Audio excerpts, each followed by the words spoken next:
My name is Jamel Alexander. I'm originally from Philadelphia. I live in York now, part of the Youth Build program, a part of the Youth Build movement. And in my America, I believe I'm a firm advocate of manners and chivalry is not dead.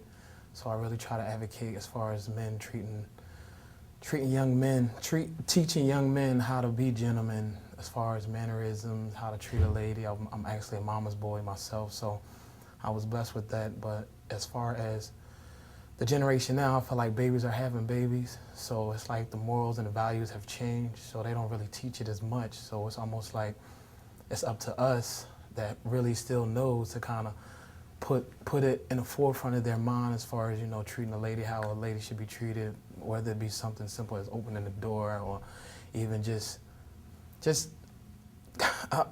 in the conversation, the tone, never arguing with the woman, at least hearing what she has to say and then speaking your mind, because you can't go wrong with that. So I'm a firm believer chivalry is not dead. It kind of lives in me.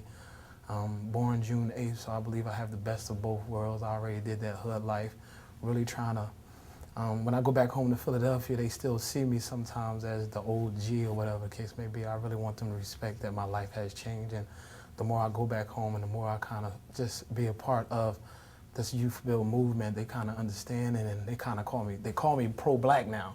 You see what I'm saying? Because, you know, oh, you always preaching, but at the same time, I just want to drop knowledge in them. I still go to the hood as far as play basketball, maintain.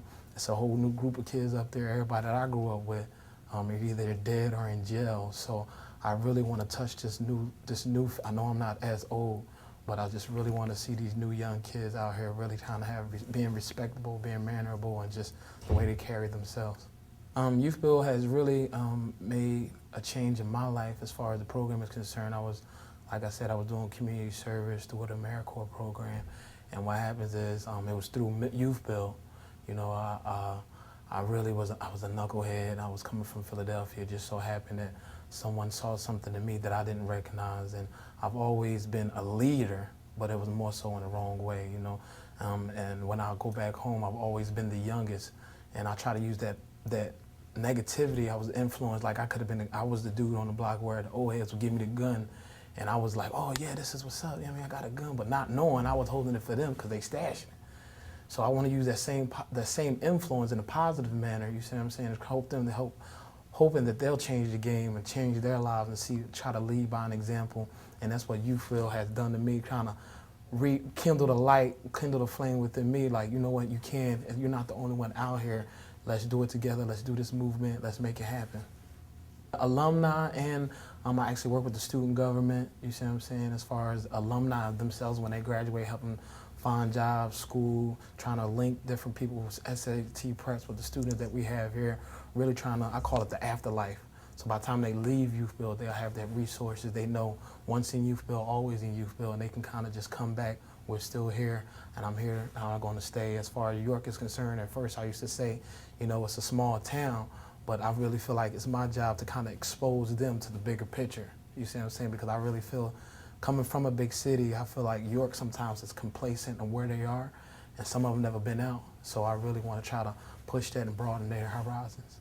I decided to come back and stay with the program because that's the hardest part. Once you have somebody, you have a case manager, you have someone pushing you, giving us the push, once you leave, sometimes you feel like you're out there by yourself. And I really am a firm believer you're not by yourself. That's why I'm a prime example. We are still here to help. You see what I'm saying? I went through the whole AmeriCorps, the Youth Build program, so let's make it happen. Don't think you're by yourself. We're still here for resources. You might not be on a personal caseload, but we still friends. You see what I'm saying? It's like it's a brotherhood, whether it be a fraternity or sorority. It's just the Youth Build movement in general.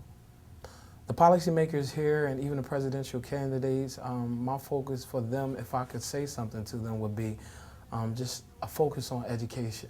You see what I'm saying? And understanding that traditional schools are good, but they're not for everybody. You see what I'm saying? Everyone, just like food. I might like ribs and you may not. You see what I'm saying? So letting them be aware this is a new generation. It's a lot of technology. It's a lot more to offer. Even when I was coming up, it's different. The streets are different. So people are learning different.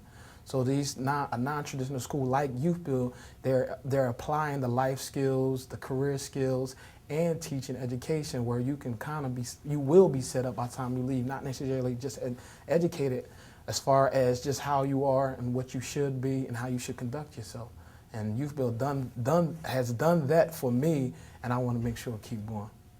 The best part of Youth Build for me, how they just gave me another chance time and time again. You see, I was actually a student of the COIL conference, the Conference of Young Leaders, and you know, me thinking I was coming down here to have fun and meet people all over, I wound up being put out of COIL. I was sent home, and I was reprimanded by my CEO at the time. And I really thought and reflected how this is a serious thing. Everything is for a reason. Discipline is always in order. I always use the analogy of it takes a hammer to make a home. And everybody always see home as being comfortable, but you have to put that work in, and discipline is always in order. And as far as me is concerned, it kind of gave me that extra edge, like, oh, okay, people, we don't have boundaries. You see what I'm saying? I grew up, you see what I'm saying? I had a mother and father, but I actually did my own thing. And I didn't want to. So my dad told me, okay, you can do what you want to do, but not here. So I left. And I had a problem with issues as far as taking discipline. And that really woke me up, like, you know what? It is what it is. Just thank you, Youth Build, for the movement. Thank you for igniting the fire, making sure we have an opportunity to kind of make ourselves better and reaffirm ourselves. And just much love to everybody. Peace and love. Thank you so much. I want to do great things, and I'm going to make sure that I will. And I want to make sure I give back to that same person that needs it, to anybody. Some of my dreams for myself is to actually be in a position where I can hire some of the students.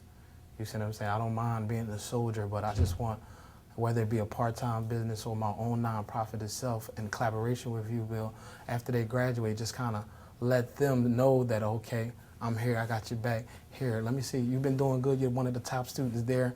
Let me see what you're working with as far as your resume, and I want to put you on this team, whether it be a stepping stone for another career or just kind of just let them and we build and work together.